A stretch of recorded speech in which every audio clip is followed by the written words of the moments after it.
ተነስ ያለ መፍራት ጉዞህን ጀምረው ወደ አዲስ ፍላወር እግርህን ሰንዝረው የሚለኝን ውስጤን በፍጹም አምኜ ራሴን አገኘው አዱ ገነት ሆኜ። ለዛውም ኢቢኤስ ቅዳሜን ከሰዓት ከቀንም ተመርጦ በዚህ ቅድስት ዕለት ፋሲካ ሊፈሰክ ሽሮና ጎመንን ልንሰነባበት ሰዓታት ሲቀሩት የጸጊ ፈገግታ፣ የዮኒ ትዝታ፣ የዳጊን ጨዋታ፣ የአብርሽን ስፖርት ስመለከት ኖሬ ተጎልቼ ከቤት ላይነ ስጋ በቃ ተያየን ፊት ለፊት። በቃላት ድርድር በሙዚቃ ቃና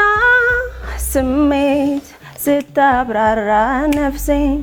ስታጣራ አየሁኝ ጥበብ ሰማሁኝ እውቀት ልናገር ልመስክር የዚህን ሰው ጽናት ቀልጦ እንደሚበራ ሻማ መብራት በሌለው ከተማ እየቀለጠ አበራልኝ እየሞተ አኖረኝ ኢየሱስ ባለዳው ነኝ። ሕይወት እንዳይሰለቸኝ ሲጨነቅ ሲጠበብ አይተኛም ቀን ከሌት ለደስታዬ ሲዋትት ካህኔ ነፍሴ አገልጋይ ቅልፋት ተኛም ወይ የነፍሴ አገልጋይ ቅልፋት ተኛም ወይ